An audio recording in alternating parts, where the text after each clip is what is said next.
अस्सलाम वालेकुम students. 9th class computer का हमारा आज का जो लेक्चर है इसके अंदर हम इस चैप्टर की एक्सरसाइज को डील करेंगे और इसके अंदर पहले जो 3 क्वेश्चन हैं 2.1, 2.2 एंड 2.3 जिसमें एमसीक्यूज, ब्लैंक्स और शॉर्ट क्वेश्चंस के बारे में डिस्कस करेंगे। तो देखते हैं कि जी इनके क्या सॉल्यूशंस हैं और इनको कैसे सॉल्व किया जाएगा। स्टूडेंट्स फर्स्ट ऑफ ऑल हम बात करते हैं जी 2.1 की। 2.1 के अंदर हमारे पास कुछ क्वेश्चंस हैं और ये हमारे पास एमसीक्यू का क्वेश्चन है। सबसे पहले है जी expression a plus B dot a plus C is equal to a plus B और a plus B dot C, sorry I think no, a plus B dot a plus C. तो इसका answer हमारे पास क्या है? इसको अगर हम लिखें जी a plus B dot C तो तब भी ठीक है। हाँ जी, बिल्कुल यही आंसर है हमारा। यानी कि आप कह सकते हैं कि जी हमारे पास जो इस क्वेश्चन के अंदर सबसे पहला क्वेश्चन है स्टूडेंट्स, उसके अंदर उसका पार्ट 1 जो है वो आंसर है। बेसिकली ये आपने दो नंबर को मल्टीप्लाई करवा रहे हैं हम, ठीक है जी। तो ये बेसिकली डिस्ट्रीब्यूटिव प्रॉपर्टी यूज कर रहे हैं यहाँ पर, तो वो प्रॉपर्टी नेम भी आना चाहिए।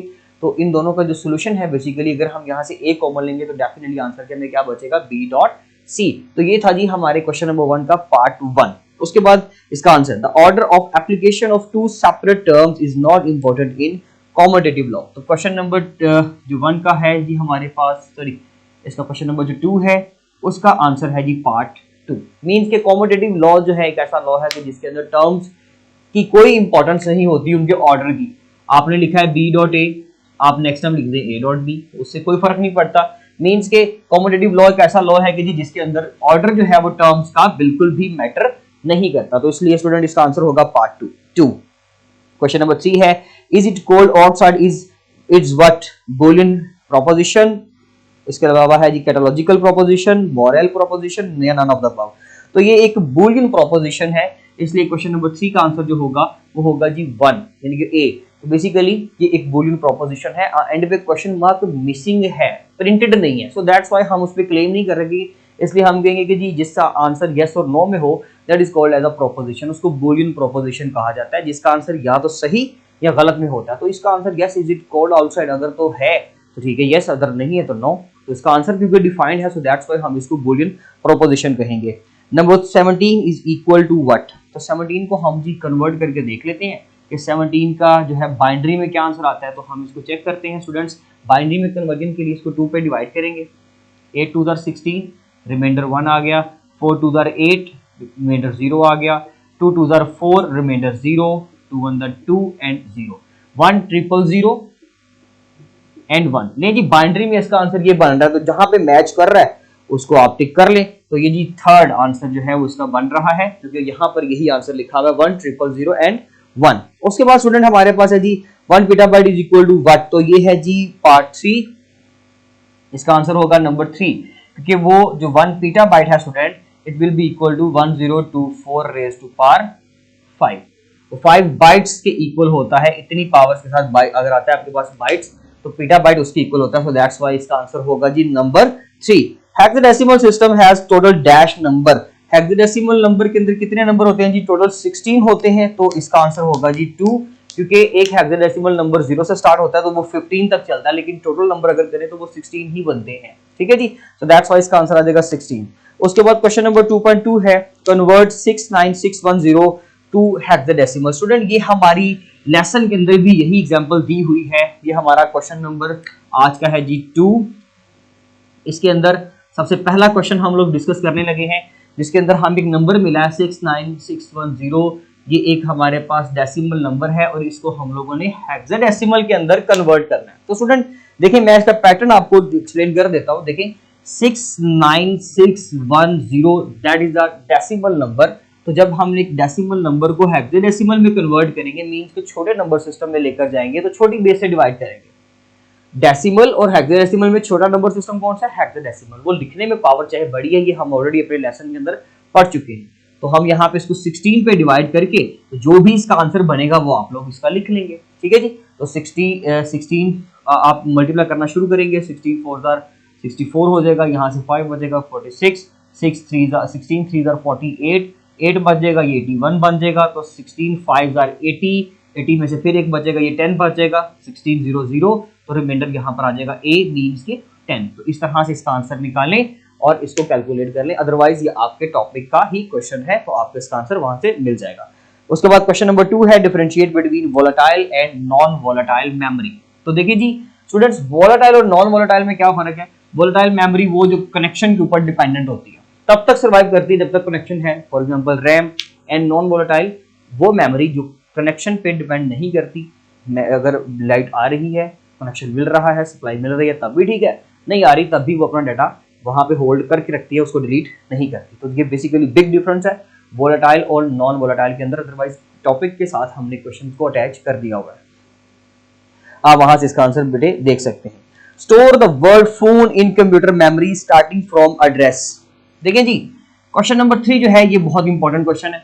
एक वर्ड है हमारे पास फोन, तो उसको मैं इस तरह से लिख रहा हूं। स्टूडेंट्स करना क्या है इसमें, सबसे पहले तो ये आस्की के टेबल में से हम इन लेटर्स के कैपिटल P का code, small h, small o, small n and small e का डेसिमल कोड ढूंढेंगे। इनके जो भी डेसिमल के कोड्स बनते हैं वो कोड लिखेंगे और उनको बाइनरी में क्या कर लेंगे, कन्वर्ट कर लेंगे, और वो ही बेसिकली इसका आंसर होगा। तो हमने जस्ट ये करना है, इस पूरे वर्ड के डेसिमल कोड आस्की से ढूंढने, आस्की टेबल से ढूंढने के बाद देन हम उसको बाइनरी जो है उनका फॉर्मेट जो है वो उसके बाइनरी में कन्वर्ट करेंगे। और उसके बाद हमारे यहाँ पे एक चीज एक्स्ट्रा है, वो ये कि जी आप क्या करें, एक खास नंबर है हमारे पास जहां से ये सारा कुछ शुरू हो रहा है, स्टार्टिंग फ्रॉम एड्रेस 7003। वो कह रहा है कि ये 7003 से शुरू हो रहा है। तो स्टूडेंट्स अगर ये 7003 से शुरू हो रहा है यहाँ से, तो भाई अगला होगा 7004, 7005, 7006 एंड 7007। बिकॉज मेमोरी जो है बेसिकली अपने ऊपर चीजों को नंबर सिस्टम के साथ इसी तरह से सेगमेंट्स में डिवाइड करके ना, बॉक्सेस नंबर देकर, आईडी नंबर देकर, बॉक्स नंबर देके तो फिर आगे उसको जनरेट करते हैं। सो दैट्स व्हाई उन्होंने यहाँ पे एक एड्रेस बता दिया 7003 से स्टार्ट करें, तो ठीक है, अभी नेक्स्ट एड्रेस 7004 होगा, उससे अगला बॉक्स 7005, फिर 6, फिर 7, इस तरह से। ठीक है जी। उसके बाद है जी हमारे पास next question, differentiate between temporary and permanent storage. तो टेम्परेरी और परमानेंट स्टोरेज में तो सिंपल सा फर्क है भाई, जो टेम्परेरी है वो टेम्परेरी है और जो परमानेंट है वो परमानेंट है। तो टेम्परेरी जो है बेसिकली वो थोड़ी देर के लिए चलती है, जैसे कि रैम वो थोड़ी अरसे के लिए काम करती है, जैसे ही कनेक्शन ऑफ हुआ खत्म।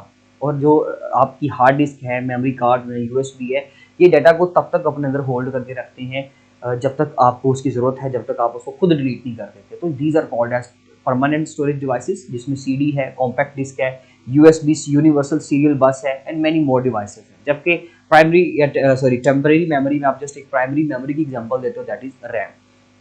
क्वेश्चन नंबर 5 है, write the truth table for X and Y where दो प्रोपोजिशन हमारे पास दी हुई, is it sunny and today is Monday. तो प्रोपोजिशन कोई भी हो उससे फर्क नहीं पड़ता स्टूडेंट, आपको जस्ट ट्रुथ टेबल बनाना आना चाहिए। तो भाई इसके लिए जो ट्रुथ टेबल है हम ऑलरेडी वो तो बना ही चुके हैं, हमें उसका पता है, लेकिन चले फिर भी एक बार एक अपनी प्रैक्टिस के लिए जरा इसको देख लेते हैं कि जी एक्स और वाई के दरमियान में एक्स एंड वाई का ट्रुथ टेबल बनाना है। तो स्टूडेंट्स एक्स की दो पॉसिबिलिटीज होंगी, true true and false false, इसकी भी दो होंगी, एक ट्रू फॉल्स और फिर दो होंगी ट्रू फॉल्स। अब एंड जो है एक ऐसा लॉजिकल ऑपरेटर है जो ट्रू आंसर तब देता है जब सारे आंसर ट्रू हो। तो यहाँ पर दोनों इनपुट्स ट्रू हैं तो ये आंसर क्या दे देगा हमें, ट्रू। अदरवाइज बाकी सब में क्योंकि फॉल्स है तो ये हमें फॉल्स आंसर रिटर्न करेगा। नेक्स्ट क्वेश्चन है जी 2.3 फिल इन द ब्लैंक्स। तो स्टूडेंट्स सबसे पहला क्वेश्चन है, temporary memory is dash and permanent memory is dash. तो टेम्परेरी मेमोरी जो है वो क्या होती है जी, रैम एंड परमानेंट मेमोरी, उसमें हार्ड डिस्क का नाम लिख ले चाहे आप लोग, ठीक है जी। तो उसमें आपने जस्ट आंसरिंग लिखनी है, ये temporary memory is primary memory and permanent memory is secondary memory. तो इसका आंसर जो है वो दो फेज के साथ हो सकता है, इट इज 2.3 एंड उसका क्वेश्चन नंबर 1 है, टेम्परेरी में आप लोग प्राइमरी मेमोरी और परमानेंट में आप लोग सेकेंडरी मेमोरी लिख सकते हैं। क्वेश्चन नंबर 2 है, data two processor is provided through. तो प्रोसेसर को जो डाटा स्टूडेंट्स मिलता है वो रैम के थ्रू मिलता है, याद रखिएगा। तो रैम बेसिकली प्रोसेसर को डाटा प्रोवाइड करती है, सो हम लोग यहाँ पे रैम लिखेंगे। क्वेश्चन नंबर 3 है, at least dash byte is required to store any piece of information in computer's memory. तो भाई हमें तकरीबन 1 बाइट डाटा जो है वो लाजमी तौर पे चाहिए होता है। कंप्यूटर की एक मेमोरी, जैसे अभी हमने 7003 एड्रेस लिखा था ना, उसमें एक एड्रेस जो है बेसिकली वो 1 बाइट का होना चाहिए एटलीस्ट, तो इसलिए 1 बाइट। उसके बाद नेक्स्ट क्वेश्चन है, dash is used to assemble more than one proposition into one proposition. तो बेसिकली कौन सा ऑपरेटर है जी जो यूज किया जाता है मोर देन वन प्रोपोजिशंस को इनटू वन प्रोपोजिशन में कन्वर्ट करने के लिए? तो बेसिकली हम जिसमें कॉम्प्लेक्स प्रोपोजिशंस यूज करते हैं ना, तो उसके अंदर हम लोग क्या करते हैं, दो से तीन चीजों को, मतलब मल्टीपल मोर देन टू चीजों को हम लोग जब आपस में इकट्ठा कर देते हैं तो वो बेसिकली कॉम्प्लेक्स प्रोपोजिशन कहलाती है। उसके बाद है जी number 5, in primary and secondary storage data is stored in the form of dash, in the form of bytes. Simple इसका भी एड्रेस है कि ये बेसिकली जी बाइट्स की सूरत में हम लोग डाटा को स्टोर करते हैं। According to dash law there is no change in results if priority of expression is changed. अगर प्रायोरिटी ऑफ एक्सप्रेशन चेंज कर दी जाए ना स्टूडेंट्स, तो एसोसिएटिव लॉ कहलाता है, जिससे कोई फर्क नहीं पड़ता। मीन्स के अगर मैंने लिखा a प्लस बी प्लस सी, फिर लिखा a प्लस बी प्लस सी, इसमें प्रायोरिटी पहले इसकी है, इधर पहले प्रायोरिटी इसकी है, तो इससे कोई फर्क नहीं पड़ता, आंसर स्टिल सेम रहेगा। That is called as associative property. Student ये था हमारा आज का टॉपिक। इंशाल्लाह मिलते हैं अपने नेक्स्ट लेक्चर के अंदर, तब तक के लिए अल्लाह हाफिज।